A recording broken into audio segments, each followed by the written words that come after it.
Good morning, everyone. Today we will be doing part 2 of the reading Capitalism as a Regime, DSC, Economy, State and Society, Semester 5. Today we will be doing the part 2 of this reading Capitalism as a Regime. Capitalism is a social order whose organizing principle is ceaseless accumulation of capital cannot be understood without appreciation of historic changes.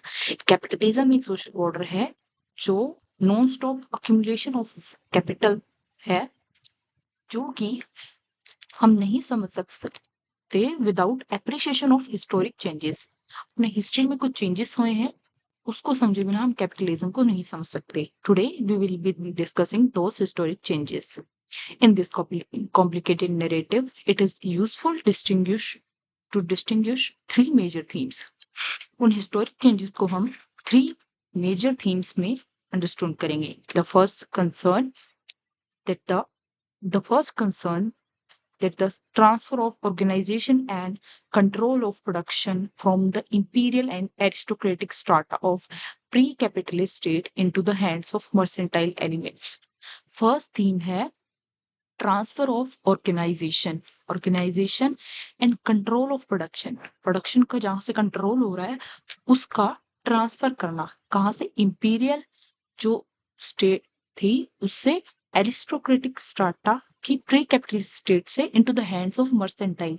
Imperial class कौन होती थी pre capitalist time में? जो राजा थे वो इसको control करते थे और अब ये चेंज होकर मर्सेंटाइल एलिमेंट्स जो मर्चेंट थे उनके हाथ में आ गई। This is the first theme which we will be discussed in the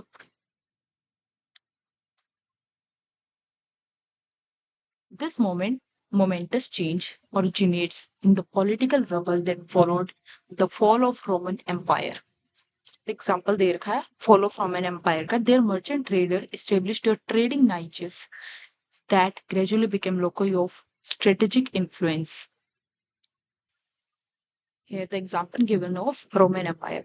Their merchant traders जो merchant traders थे उन्होंने ट्रेडिंग नाइचेस एस्टेब्लिश किए और वो ग्रेजुअली धीरे धीरे लोकल मीन्स मेन जो सेंटर बनते गए स्ट्रेटेजिक इन्फ्लुएंस के, so that a merchant of very much at the mercy of feudal lords in the 9th and 10th century became by the 12th and 18th 13th century and state with a considerable measure of political influence and social status. यही merchant of important measures बन गए political influence and social status के during the time of 12th and 13th centuries.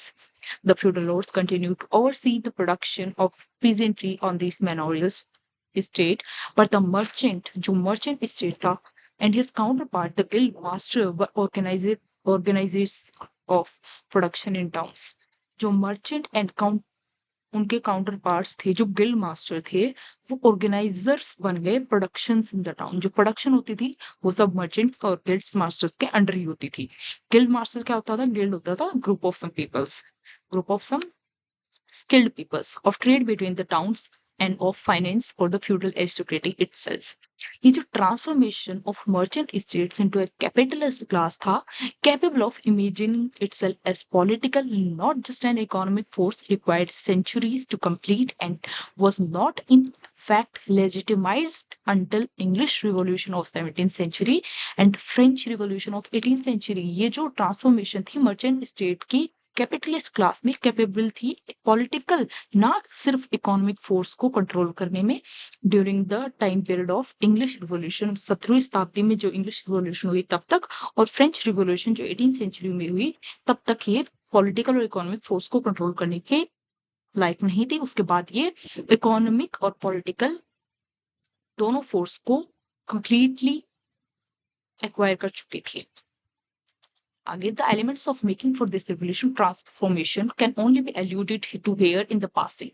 A central factor was the gradual remonetization. एक central factor था इसका, वो था remonetization. अब ये remonetization क्या होता है?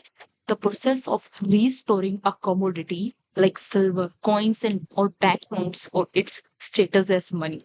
मतलब कोई भी ऐसी commodity उसको कोई भी ऐसी कमोडिटी जो सिल्वर कॉइन्स और बैंक नोट्स एक्सेट्रा में थी, उसे स्टेटस ऑफ मनी दे दिया गया। ये था central factor of medieval European life that accompanied its political evolution. ये रीमोनेटाइजेशन था, ये सेंट्रल फैक्टर था medieval यूरोप का to accompany its political evolution. Political evolution का मेन सेंट्रल फैक्टर था। The replacement of feudal social relationship mediated through custom and tradition. जो feudal social relationship था और कस्टम एंड ट्रेडिशन था, उसका replacement हुआ किससे? By market relationships net by exchange worked steadily to improve the wealth and social importance of the merchant against aristocrat. This enhancement was accelerated by many related developments. The inflationary consequence, ये जो enhancement थी ये accelerate मतलब आगे बढ़ी by many related developments। Example दे रखे हैं, बहुत सारी related development हुई, उसके कारण ये accelerate हो गया। एग्जाम्पल है inflationary consequence। Inflationary consequence of the importation of Spanish gold। Spanish gold का import हुआ 16th century में, which further undermined the rentier position of feudal lords। The steady stream of runaway, another factor जो accelerate करने में help किया वो था steady stream of runaway serves who left the land for precarious freedom of towns and cities. Next, placing further economic pressure on their former masters, the growth of national power. Another was the growth of national power that encouraged alliances between monarchs and merchants for their mutual advantage, and yet the other social change. The overall transfer of power from aristocratic to bourgeois auspice is often subsumed under the theme of rise of market society। ये जो transfer है power का aristocrat से bourgeois में, ये है under the theme of rise of market society. ये transformation किसके अंडर हुआ? Under the rise of market society. This that is as the increasing organization of production and distribution through purchase and sale rather than by command or tradition। This is the increasing organization of production और distribution है, ये possible हुआ purchase and sale rather than by command और tradition. Command और tradition से कभी भी organisation का प्रोडक्शन डिस्ट्रीब्यूशन नहीं हो सकता, ये पॉसिबल होता है परचेज एंड सेल से, खरीदना और बेचना। This economic revolution from which emerge the factors of production. Factors of production होता है labour plus means of production.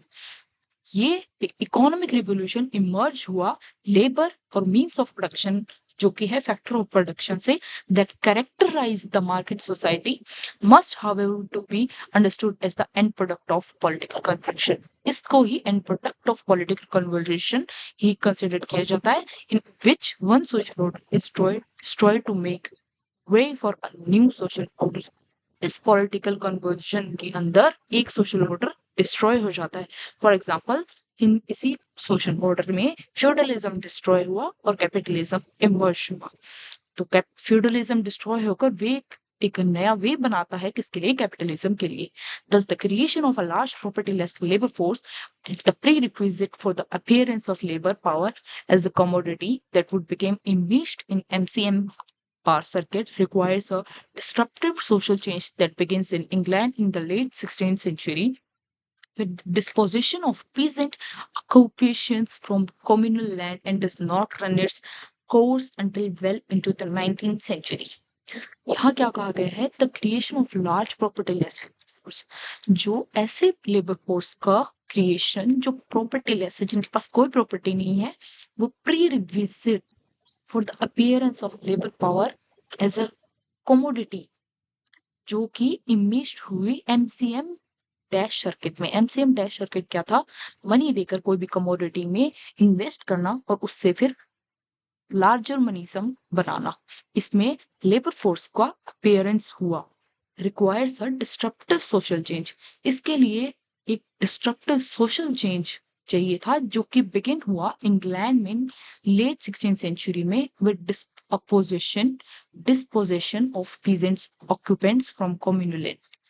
जो कि डिस्पोजिशन एज प्रेजेंट, यही अभी हमने डिस्कस किया। एक नए सोशल ऑर्डर बनने के लिए ऑर्डर सोशल ऑर्डर का डिस्ट्रॉय होना जरूरी है।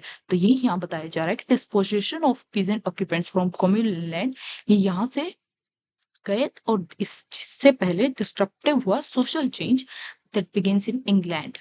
and does not run its course until well into the 19th century. In similar fashion, the transformation of feudal manors from center of social and judicial life into real estate or the destruction of protected guilds before the unconstrained expansion of nascent capitalist enterprises embody reaching socio-political dislocation, not merely the smooth diffusion of pre-existing economic relation throughout the society. Same बात again and again examples different examples के साथ बताई गई है कि old social का destroy हुआ और that give the way for the formation of new social order. It is such painful rearrangement of power and status that underlie the great transformation. और ये ट्रांसफॉर्मेशन क्यों हो रही है? ये हो रही है for the arrangement, rearrangement of power and status. सब पावर का खेल है. पैसा, पावर, जिसके कारण ये रीअरेंजमेंट हो रही है और उसी के कारण ये ग्रेट ट्रांसफॉर्मेशंस हो रही हैं out of which capitalist market relationship finally arise. A second theme जो हिस्टोरी की सेकंड थीम है जो कैपिटलिस्ट सोसाइटी को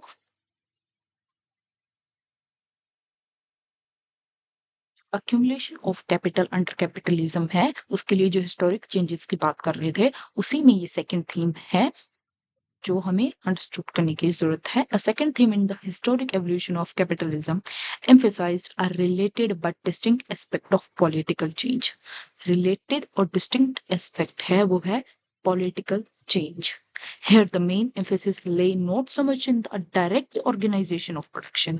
यहाँ पे direct organization of production के ऊपर main emphasis ना करके as in the separation of traditionally seamless web of rulership पे focus किया गया है जहाँ की extending over all activities within the historical formation into two realms.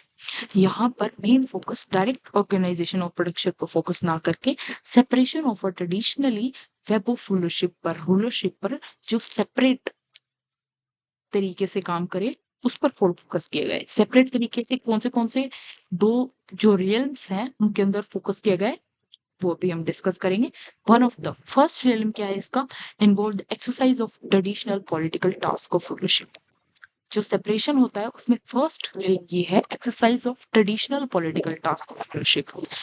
Political task of rulership में पहला फोकस होना चाहिए formation and enforcement of law, declaration of conduct of war जो मेनली लॉ एंड ऑर्डर पर फोकस करे. Formation enforcement of law, declaration conduct of war, undertakings continue to be interesting to the existing state apparatus which retained the monopoly of legal violence and remained the center authority and ceremony. Second realm इसका है was limited to production and distribution. First law and order and war and state apparatus monopoly and all, and second realm focus करता है production और distribution of goods and services. That is the direction of material affairs of society, from the marshalling of the workforce to amassing and use of social surplus. And the fulfillment of this task, the second realm also extended its reach beyond the boundaries of trade. जो production and distribution of goods and services, mainly called the trade, ये extend हुआ है reach beyond the boundaries of territorial state. So far, commodities were sold to and procured from outlying regions and countries that became enmeshed in the circuit of capital.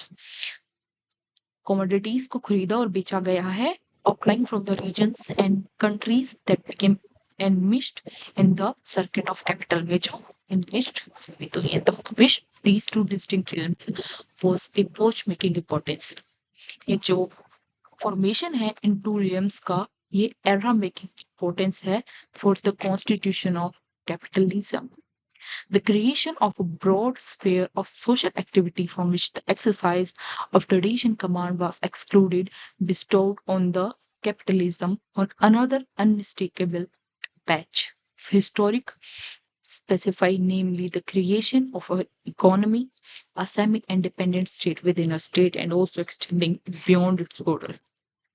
इसमें discuss किया गया है कि era making importance of constitution of capitalism, ये जो two realms के बारे में. Second, the creation of a broad sphere, एक ब्रॉड स्फीयर सोशल एक्टिविटी के अंडर जो एक्सरसाइज करेगा ट्रेडिशनल कमांड, वो जो कि एक्सक्लूडेड है capitalism से, and another unmistakable badge of historic specify creation of an economy. Economy को क्रिएट करना, ये जो टू डिस्टिंक्ट रियल्म है, ये एक अनमिस्टेकेबल बैज ऑफ हिस्टोरी है जो हमें एक इकोनॉमी का क्रिएशन दिखाती है। इकोनॉमी एक semi independent state with in a state and also extended beyond its border. This in turn has brought two remarkable consequences. ये जो टू डिस्टिंक्ट रियल्म्स का कंसेप्ट है, इसके टू रिमार्केबल कॉन्सिक्वेंसेस हम देख सकते हैं। One of these is that establishment of political agenda. Political agenda का इस्टेब्लिशमेंट होना जो कि यूनिक टू कैपिटलिज्म था, in which the relationship of two realms become a central question. यहाँ पर जो दो realms के बीच में जो रिलेशनशिप है वो एक सेंट्रल क्वेश्चन बन गया और मेन पॉलिटिकल डिस्कशन इन्हीं के अराउंड रिवॉल्व करने लग गई। In this discussion, the overarching unity or mutual dependency है, the two realms tend to be overlooked. इनकी mutual dependency and unity को overlook किया गया। Organization of production is generally regarded as wholly a economic activity. तो organisation of production है उसे generally economic activity के regard किया गया है, ignoring the political function performed by the wage-labor relationship in disciplining the workforce in lieu of beliefs and senescials। ये example दे दिया गया feudal times का। In like fashion, the discharge of political authority regard किया गया as essential or separable from the operation of economic real, ignoring the provision of ignore किया गया provision जो कि legal, military, material contribution के बिना which private sphere could not function। इस चीज को इग्नोर नहीं किया गया है कि लीगल, मिलिट्री और मटेरियल कंट्रीब्यूशन के बिना प्राइवेट सेक्टर फंक्शन नहीं कर सकता प्रॉपरली और even exist. In this way the presence of two realms each responsible for part of the activeness necessary for the maintenance of social formation not only gives capitalism structure, सिर्फ capitalism को एक structure जो कि entirely different है वो ही नहीं दिया गया, बल्कि establish a basis for a problem that uniquely preoccupies capitalism. ये जो सोशल फॉर्मेशन है, इससे not only give the capitalism to structure entirely different from any pre-capitalist society, but also establish the basis for a problem that uniquely preoccupies capitalism, namely the appropriate role of state. Role of state vis-a-vis sphere of production and distribution. Next, we have the second major consequence of this two-realm effect is the effect of division of realms in encouraging economic and political freedom is the capitalist institution of private property against takes center stage। जो capitalist institution में private property का concept है वह centre stage लेता है, again this time not as a means of arranging and production और allocating surplus. इस बार अरेंज करना, प्रोडक्शन और एलोकेट करना सरप्लस के मींस पर नहीं, but as the shield as the shield work करेगा behind which designated personal rights can be protected. Private property का कंसेप्ट अगेन इसका जो सेकंड कॉन्सिक्वेंस है, इसमें private property as a shield work करेगा टू पर्सनल राइट्स को protect करने के लिए। Originally conceived as a means for securing the accumulation of merchants from the seizures of king, originally जो सिक्योर करेगा एक्यूमुलेशन को, मर्चेंट्स के एक्यूमुलेशन, वेल्थ एक्यूमुलेशन को सीजर ऑफ किंग से, किंग कहीं उन्हें हड़प ना ले। The right of property were generalized through the market into a general protection accorded to all property, including not least the right of worker to the ownership of this his or her own labor. Now the wage labor relationship appear not as a means of this for the subordination of labor। यहाँ पर जो veg labour relationship है वो subordination की नहीं of labour की तरह work ना करके एज अ इमेंसिपेशन वर्क करेगी for crucial advance of wage labor over the enslaved or enslaved labor lies in the right of working person to deny the capitalist access. Now, the wage labor relationship है वो subordination of labor work ना करके emancipation work करेगी. इसका मतलब है now the worker or the laborer can deny to the person for whom he work in the capitalist society कि वो काम नहीं करेगा, उसकी मर्जी है, वो काम करे, कितना काम करे. यही कैपिटलिस्ट सोसाइटी में एक्सेस टू प्रॉपर्टी है वर्कर के लिए. यही बताया गया है इस लाइन में. For the crucial advance of ways labour over enslaved और inserved labor lies in the right of working person. जो वर्किंग पर्सन है उसके राइट है टू डिनाई कर सकता है कोई भी कैपिटलिस्ट को to access to labour power on exactly the same legal basis पे वो डिनाई कर सकता है कैपिटलिस्ट को, जैसे कि capitalist enables the capitalist which enables the capitalist to deny the worker access to property. जैसे कि कैपिटलिस्ट डिनाई कर सकता है वर्कर को अपना प्रॉपर्टी का एक्सेस देने को, वैसे ही वर्कर डिनाई कर सकता है कैपिटलिस्ट को अपनी लेबर पावर बेचने में. Simple. There is therefore an institutional basis for the claim that two realms of capitalism are conducive to certain important kinds of freedom. Capitalism है वो important kind of freedom provide करता है, important kind of freedom, and that a sphere of market or other non-state ties may be necessary for the prevention of excessive state power. This is surely important part of Smith's celebration, prevention of excessive state power. This is surely an important part of Smith's celebration of society of natural liberty, and has been the basis of the general conservative endorsement capital. Conservative endorsement capitalism means conservative जो कि होता है capitalism में, उसमें Smith celebration of society natural liberty को important part बताता है. Unquestionably, the great attainments of human liberty thus were attained in organized society have been achieved in certain advanced capitalist societies. One cannot, however, make the wider claim that कि capitalism sufficient condition है freedom के लिए, as the most cursory survey of modern history will confirm. Next we have जो third theme है evolution of capitalism में, वो calls attention to the cultural changes. Third theme है evolution of capitalism में, ये कल्चरल चेंजेस की बात करती है.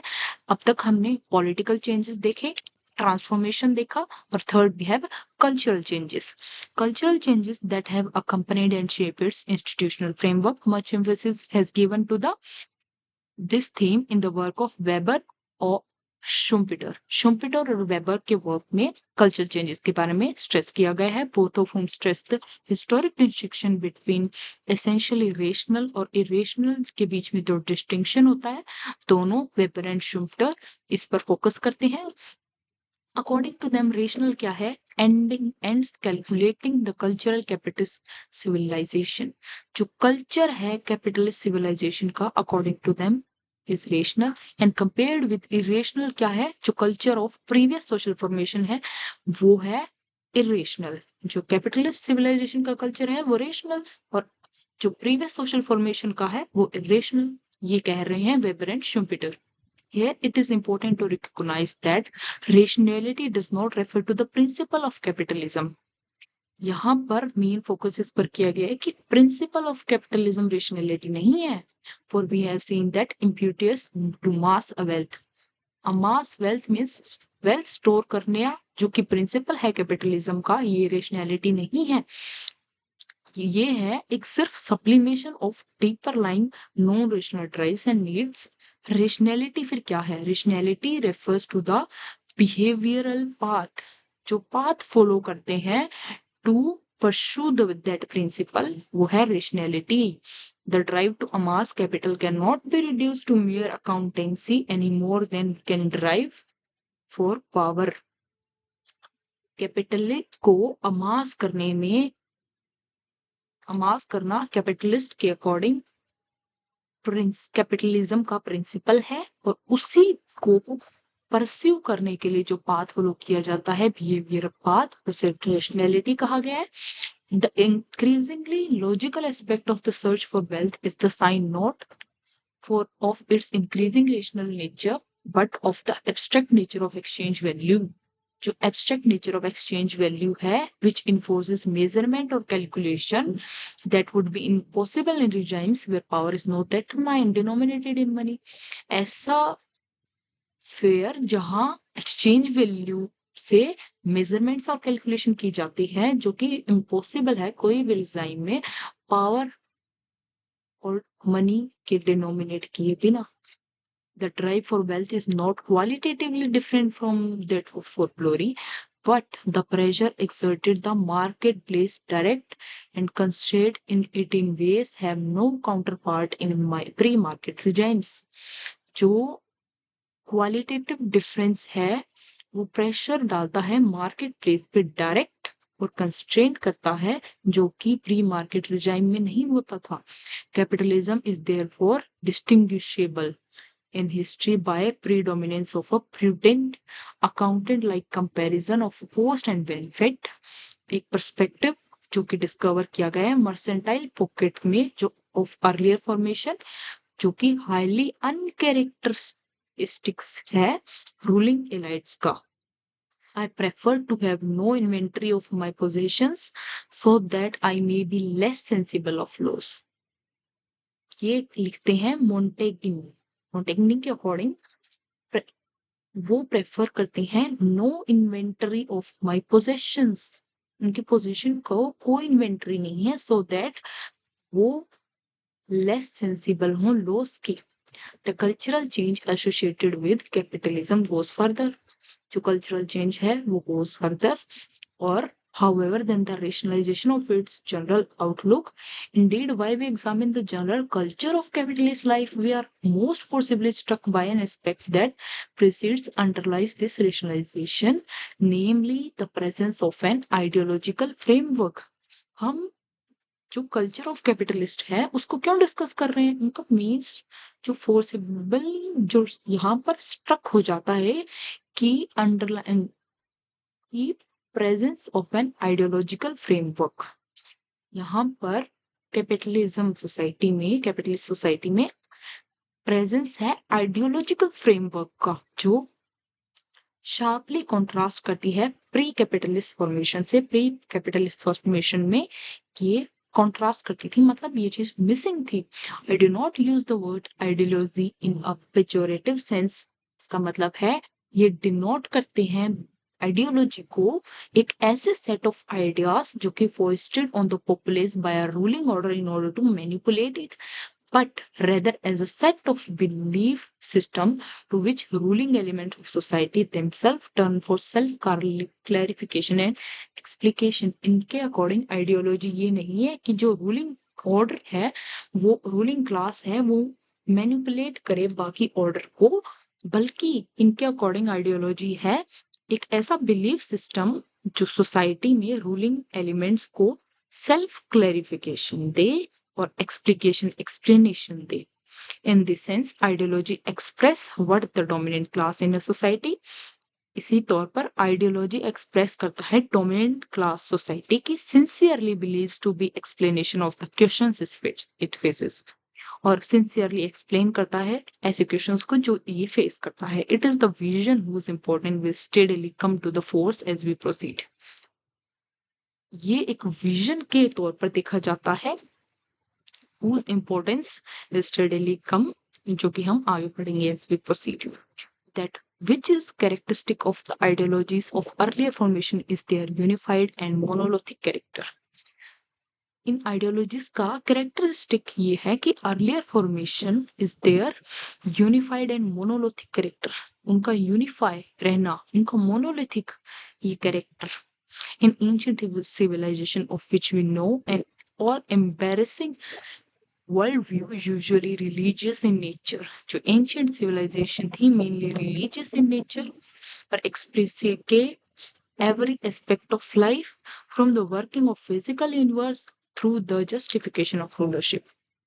down to the smallest detail of social routines and attitudes. By way of contrast, the ideology जो कि इमर्ज करती है कैपिटलिज्म से, ये made up of diverse trends more than secular than religious. Capitalism में जो आइडियोलॉजी है वो सेकुलर है, बल्कि रिलीजियस होने के रिलीजियस सेक्युलर्स में many of them is in some degree of conflict with other। ज्यादातर कोई ना कोई कॉन्फ्लिक्ट में अटका हुआ है। by the 18th century and to some degree before, the explanation system to which capitalist society turned with respect to the working of the universe is science, not religious cosmology. 18 century आते आते ये जो explanation है capitalist society का in respect with the working of universe in science, science के तरीके से इसकी वर्किंग स्टार्ट हो गई, ना कि रिलीजियस कॉस्मोलॉजी के तरीके से। In the same manner rulership is no longer regarded as the natural prerogative. इसी तरीके से रूलरशिप है जो किंगशिप है कि राजा ही रूल करेगा, ये नो लॉन्गर रिगार्डेड हो गया। और गवर्नमेंट का जो गवर्नमेंट सब्जेक्ट का इंट्रोड्यूस गवर्नमेंट इंट्रोड्यूस की गई। रिगार्डेड जो rulership no longer regarded as the natural prerogative of divinely chosen elite, की किंग डिवाइनली चूजन मतलब डिवाइन मतलब भगवान ने ही किंग को चुना है जनरल पब्लिक पे रूल करने के लिए। इस कंसेप्ट को नो लॉन्गर एक्सेप्ट किया गया, नो लॉन्गर एक्सेप्ट मतलब एक्सेप्ट नहीं किया गया, बट परसीव्ड एज गवर्नमेंट को एक्सेप्ट किया गया। That is the manner in which individual create an organisation, individual means public create करेगी ऐसे ऑर्गेनाइजेशन को फॉर देयर म्यूचुअल प्रोटेक्शन, उनके म्यूचुअल प्रोटेक्शन और एडवांसमेंट के लिए। Not least the panorama work and of pattern of material life are perceived not as the natural order of things but as complex web of interactions that can be made comprehensively through the teachings of political economy or later economics। The individual thread of these separate scientific, political, individualistic and economic belief system originate in many cases। ये जो individual thread है separate scientific, political, individualistic, economic belief system, ये originate होते हैं many cases में before unmistakable before the emergence of capitalism in 18th century. ये concept introduce हो चुके थे, बट देयर इनका incorporation into a skin of culture provides yet another identifying theme for the history of capitalist development. इनका introduction culture के साथ साथ हुआ in history of capitalist development. Within this skin, the ideology of economic is obviously of central interest for economists। ये जो economics की ideology है ये सेंट्रल इंटरेस्ट बन गई इकोनॉमिस्ट के लिए। A crucial element of this belief system involves changes। ये a crucial element of this belief system involve changes in the attitude towards accusativeness। Accusativeness means wealth gathering, wealth को gather करना।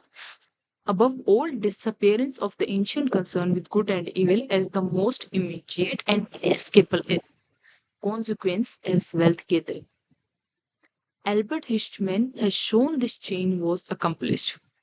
ये line कहती है कि एक ऐसा बिलीफ सिस्टम क्रूशल हो गया जो इन्वॉल्व करता है changes in attitude towards acquisitiveness, मतलब वेल्थ गैदर करने की एटीट्यूड में changes. above all the disappearance of the ancient concern, जो डिसअपियरेंस हो रहा है एंशियंट कंसर्न का, अच्छा और बुरा, good and evil as the most immediate और inescapable consequence of wealth gathering. Good and evil का जो कंसेप्ट है वो डिसअपियर हो रहा था एक्विजिटिवनेस में चेंजेस आने से। एक्विजिटिवनेस मींस वेल्थ गैदरिंग में चेंजेस आने से। As Albert Hirschman has shown, this change was accomplished in part by gradual reinterpretation of dangerous passion of avarice as a benign interest।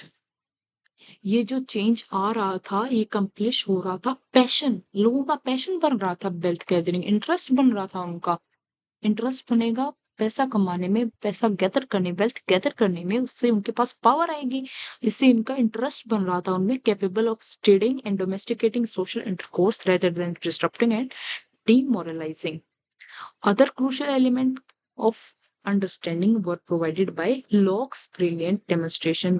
Locke की जो brilliant demonstration थी, the second treatise on government, उसमें ये दिखाया गया है कि an unlimited acquisition did not contravene the dictates of reason or scripture, and by full pardon granted to wealth seeking by Bentham, who demonstrated the happiness of all,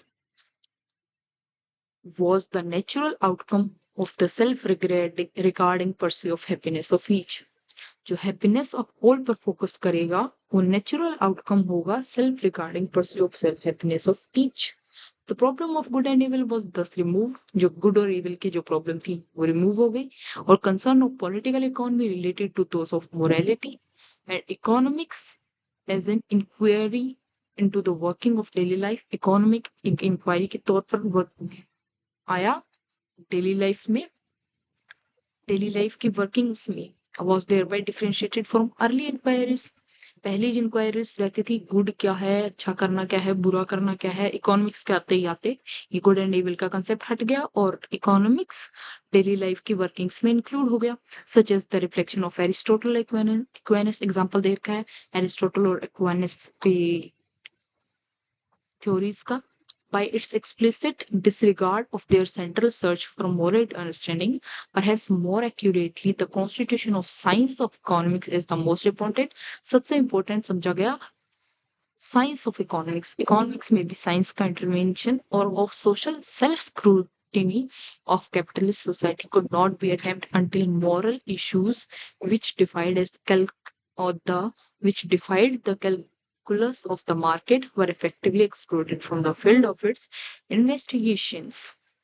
Next part we will discuss the third part of this reading. This is all for today. Thank you for watching my video.